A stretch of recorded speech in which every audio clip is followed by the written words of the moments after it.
Se pensi che l'assertività sia solo dire le cose nel modo giusto o fare la gentile anche quando vorresti mandare tutti a quel paese, stai per cambiare idea. In questo video scopriamo il vero significato di assertività e su cosa devi investire se vuoi diventare più assertiva sul lavoro. Pensa all'ultima volta che ti sei preparata bene per una riunione, per esempio. Magari tu avevi chiaro quello che volevi dire, avevi tutti i tuoi dati, però poi quando è stato il momento, avevi magari il coordinatore che non ti dava mai la parola, oppure sei intervenuta ma ti hanno subito interrotta o sviato il discorso. Insomma, sono successe cose per cui magari ti sei innervosita, ti è salita la frustrazione, magari ti sei anche arrabbiata. Risultato, quando finalmente sei riuscita a dire quello che volevi dire e hai usato le parole che ti eri preparata, però avevi il tono scocciato, il ritmo magari troppo veloce. Tutta la postura, l'atteggiamento del tuo corpo mostrava la tua rigidità. Risultato, le parole erano giuste, ma il messaggio non è arrivato come tu avresti voluto e alla fine non ti sei sentita soddisfatta del tuo intervento. Qua il problema è pensare che basti la forma, che scegliere le parole con cura e scegliere le parole gentili sia quello che ti serve veramente per essere assertiva. Peccato che poi ci sono molte altre variabili che sono più legate a come ti senti e quindi non solo a quello che vuoi dire razionalmente e che vanno fuori controllo in un attimo, appunto il tono, la postura, lo sguardo di fuoco. E allora la prima cosa che ti invito a portarti a casa su che cos'è veramente l'assertività è questa, cioè essere assertiva vuol dire le cose, cioè le tue opinioni, i tuoi bisogni, le tue richieste in modo pacato e chiaro, ma significa anche sentirti pacata e lucida mentre le dici. Per riuscirci devi allenare la parte più interna, meno visibile dell'assertività, cioè il modo in cui ti senti mentre sei in quelle situazioni. E adesso vediamo in pratica come si fa. Ma prima, se non ci conosciamo, ciao, io sono Eleonora, sono una leadership coach e aiuto donne che lavorano in azienda a fare carriera con equilibrio e a farsi ascoltare senza alzare la voce. Se quello che hai visto fino a qui ti risuona, fammelo sapere con un like e iscriviti al canale, così sarai sicura di vedere i prossimi video come questo. Dicevamo che per essere veramente assertiva ed efficace hai bisogno di sentirti pacata e centrata quando dici le cose e non soltanto dirle per finta. E tu a questo punto mi potresti dire: sì, ma io sono un soggetto focoso, io ho un carattere deciso, sono determinata e quindi il mio modo di esprimermi è così.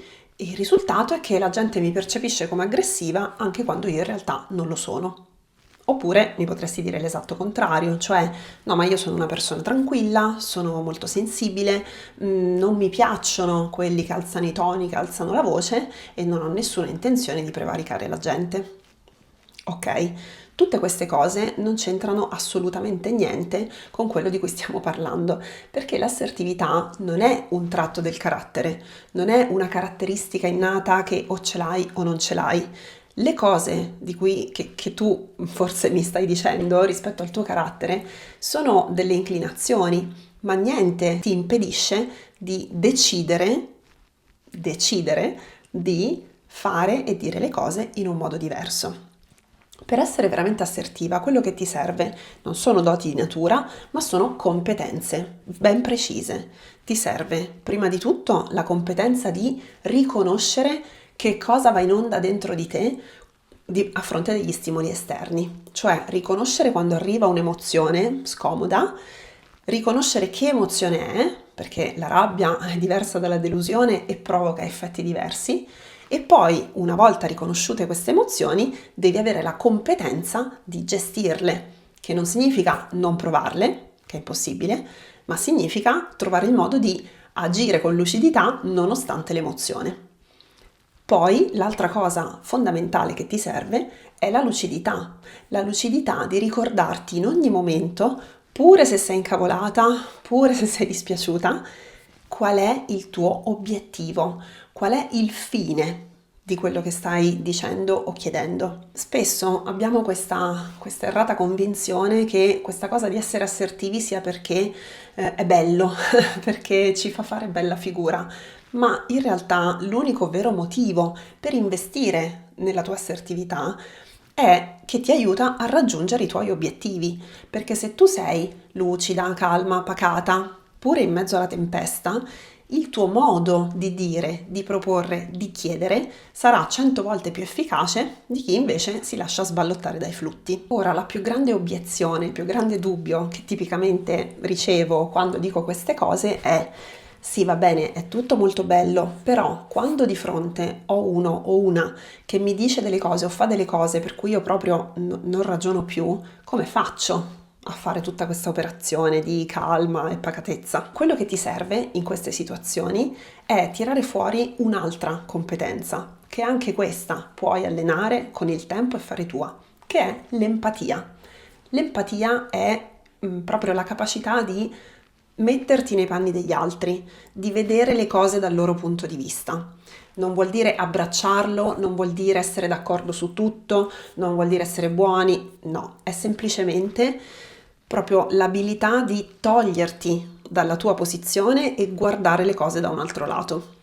Questa cosa è così utile ai fini dell'assertività perché? Perché è quello che ti permette di proprio uscire da quella bolla in cui ti ritrovi nel momento in cui sei travolta da un'emozione. Mettiamo che tu sia al lavoro, è già tardi e la tua capa ti chiede un lavoro per stasera. Te magari in automatico pensi qualcosa tipo: ah, questa non rispetta il mio lavoro, il mio tempo, oppure è disorganizzata e la sua disorganizzazione poi la pago io. Pensieri come questi chiaramente ti fanno arrabbiare, ti parte il senso di ingiustizia per cui ti arrabbi. E a quel punto, nel momento in cui sei arrabbiata, non hai grandi opzioni. O dici di no in maniera un po' brusca, o dici di sì rassegnandoti ma facendoti venire il mal di pancia, oppure magari te ne esci con una rispostaccia passivo-aggressiva, che comunque poi finisce che il lavoro lo devi fare. Però tutte queste risposte che non sono particolarmente utili perché non ti portano a raggiungere il tuo obiettivo di uscire a un orario decente, soddisfatta del tuo lavoro, sono figlie dell'emozione che tu hai, cioè sono figlie di questa arrabbiatura che a loro volta, che a sua volta è figlia dei tuoi pensieri, cioè di quei: ma questa non mi rispetta, non rispetta il mio tempo, o ma questa è solo disorganizzata. Quindi cosa ti serve per uscire da questo cortocircuito e affrontare la situazione con vera assertività? Ti serve di trovare delle altre spiegazioni, delle altre motivazioni per questa vicenda. E il modo più semplice per farlo, chiaramente, è domandare. Quindi chiedere alla tua capa più informazioni sul contesto che ti permettano di dare una risposta più lucida, più consapevole. Questa cosa qua, che sembra la cosa più idiota e ovvia del mondo, non è così ovvia, perché nel momento in cui tu sei in quella situazione, pensaci, pensa a quando ti succede, non ti viene neanche in mente di fare la domanda, oppure di fare tu delle ipotesi diverse, no? Che ti permettano di non arrabbiarti così. Se invece ti ricordi di accendere il bottone dell'empatia, quindi di metterti nei panni dell'altro, allora ti viene anche la curiosità, l'apertura mentale di dire: vabbè, ma fammi vedere, no? Qual è la vera motivazione di questa richiesta. E quindi ti viene più facile fare una domanda in più, chiedere appunto perché serve, a che ora esattamente ha bisogno dell'output finito, domande che ti aiutino a quel punto non dire solo sì o no, ma negoziare una risoluzione della cosa che sia vantaggiosa sia per la persona che comunque ha quel bisogno e sia compatibile con i tuoi confini e le tue necessità. Quindi, tornando alla nostra fantastica definizione, capisci bene che essere assertiva non vuol dire solo esprimere emozioni, bisogni, richieste in modo pacato e chiaro, ma vuol dire anche farlo rispettando e, aggiungerei, accogliendo le esigenze, i bisogni e i punti di vista dell'altro. E ora forse ti chiedi: ok, ma come faccio a fare tutte queste cose, a restare centrata, a essere empatica, a fare domande, quando magari ho i colleghi sparpagliati altrove, le riunioni sono ibride, le richieste mi arrivano con una riga di mail o peggio di chattino. Ci sta. In effetti, cioè, dobbiamo chiederci come fare a essere veramente assertive in un contesto dove per ragioni tecnologiche, di organizzazione del lavoro o anche differenze generazionali o culturali, capirsi è sempre più difficile.